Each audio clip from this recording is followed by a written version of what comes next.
Terima kasih saudara Anda masih bergabung bersama kami di Ruang Demokrasi Jak TV. Saya sekarang ke Bang Jansen dulu. Bang Jansen, Anda dari Badan Pemenangan Nasional Prabowo Sandi. Rupanya dari hasil survei, pasangan calon presiden Anda nilainya di urutan kedua. Jadi gini, di luar rasa hormat saya lah ke sahabat saya Aji begitu. Ji, kenapa kok cuma 28% kalian tempatkan? Ini kan 58. Pak Jokowi kan 30 Pak Prabowo. Ini margin kan cuma 28, kok nggak sekalian 40% begitu loh, unggul Jokowi begitu. Ini terlalu kecil ini. Cuma 28%. Iya, sekalian lebar buat begitu loh maksud kami begitu.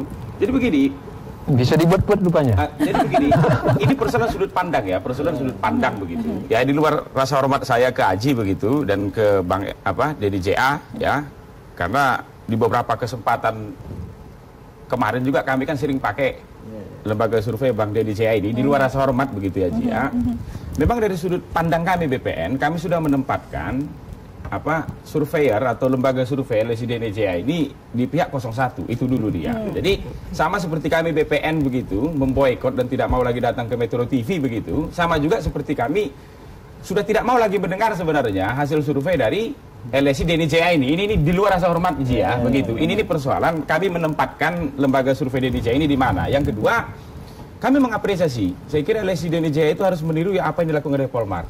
Jadi hari ini ya di Jak TV ini saya kira publik Indonesia ini menonton, Polmark secara berani mengatakan kami ini ya di belakangnya itu ada PAN. Ini jelas sekali mereknya ini. Itu.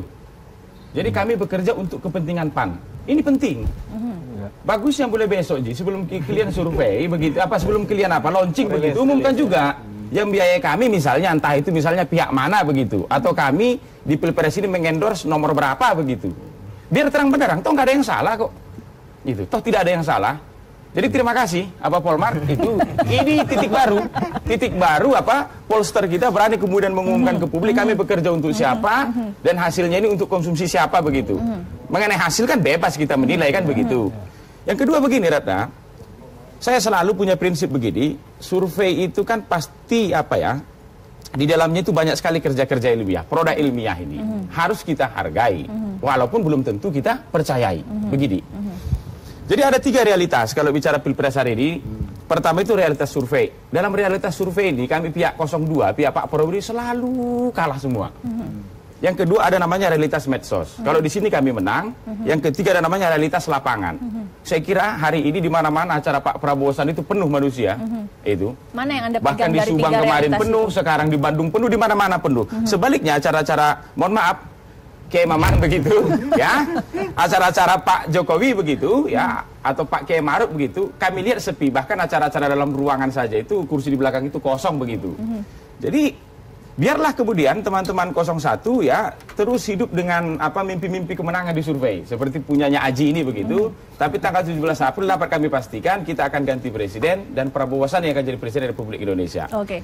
Yang keempat bisa saya tambahkan sedikit. Apakah semua lembaga survei Anda ragukan kredibilitasnya? Oh enggak. Itu makanya saya katakan tadi ada yang memang ya sudah kami posisikan ini sudah di pihak 01 begitu. Tidak lembaga survei punya Pak Denny JA ini gitu. Sama seperti kami memposisikan Metro TV kami nggak mau lagi hadir. Saya ini terbuka. Orang surat memang ada surat resmi kami kok begitu yang mengarahkan ke kami para juru bicara BPN ini tidak boleh lagi hadir ke sana. Kalau Jak TV kita hadir, walaupun kita tahu siapa yang punya ini begitu dia. Karena ini masih di tengah. Ini masih di tengah, masih netral. Kan kita bisa merasakan itu. Ini kan udah terbuka, ini ruang publik sudah sangat terbuka kan terkait ini. Tiap orang kan boleh punya sikap. Apalagi per hari ini min 40 hari menjelang 17 April. Sudah pendek sekali. Kemudian begini Ratna, kalau boleh saya nambahkan, ini bagian dari diskursus politik kita begini. Hari ini ada teori baru begitu, everybody lie katanya. Jadi tiap orang itu bohong, itu termasuk ke lembaga survei. Yang mereka tidak bohong itu adalah ke media sosial. Itu makanya kemudian di Amerika kemarin itu semua orang salah untuk memprediksi bahwa yang menang itu adalah Trump. Tiba-tiba ada namanya Seth Stephen Davidovich ya, ini dari Universitas California Los Angeles. Ini saya belajar ini. Dia datang dengan pendekatan metodologi itu Google Trends namanya. Ini sangat tidak ilmiah. Sehingga kemudian ilmuwan politik di Amerika itu menganggap nggak benar ini pendapat Seth Stephen Davidovich ini kalau Trump yang menang katanya. Ternyata sesudah diuji di Google Trend itu ya, saya katakan tadi setiap orang hari ini berbohong, termasuk ke dirinya sendiri, apalagi ke lembaga survei. Yang mereka tidak bohong itu adalah ke media sosial. Itu. Jadi Google Trends itu, ya, bukunya ada, silahkan cari. Mohon maaf ya, di Gramedia ada buku ini. Saya baru baca itu ya. Jadi si Stephen ini datang dengan pendekatan Google Trends. Hanya dialah satu-satunya berserta temannya Stuart Gabriel yang mengatakan kalau yang menang di pemilu Amerika ini adalah Donald Trump. Karena pendekatan Google Trends. Kalau di Indonesia sekarang kami 2019? melihat sekarang di pendekatan Google Trends, Pak Prabowo itu di atas Pak Jokowi. Yang kedua, ada namanya tagar 2019 ganti presiden. Ini juga di atas ini, di Google Trends ini. Dibanding misalnya apa namanya itu Pak Jokowi tetap begitu, 1 periode lagi begitu, tambah 1 periode lagi begitu.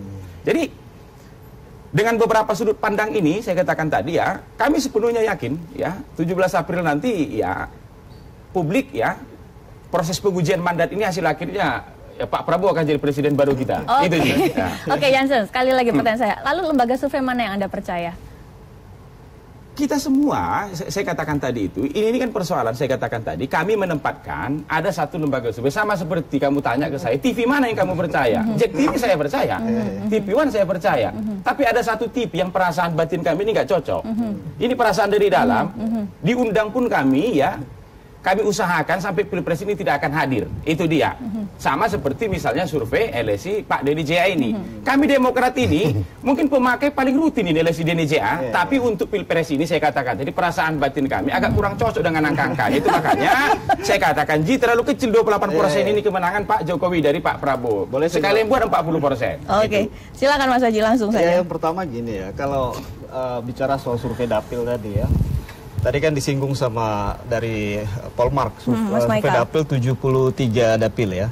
Kalau kita mau hitung survei LSI ya dari bulan Agustus hingga Februari, mungkin sama hampir 80 dapil kita pernah survei. Dan itu bukan hanya satu partai, bukan hanya PAN. PDIP, Demokrat juga banyak Bang, beberapa dapil kita survei ya. Kemudian Golkar, PKS dan partai-partai yang lain ya. Jadi sebetulnya kalau dari sisi riset survei ya, kita sangat menjaga independensi dan menjaga data yang kita keluarkan ya. Dan bisa dilihat perbandingan hampir semua survei yang keluar tadi ya, hampir 8 survei itu semuanya sama ya, bahkan dari Polmark ataupun Median itu angkanya Pak Jokowi di atas.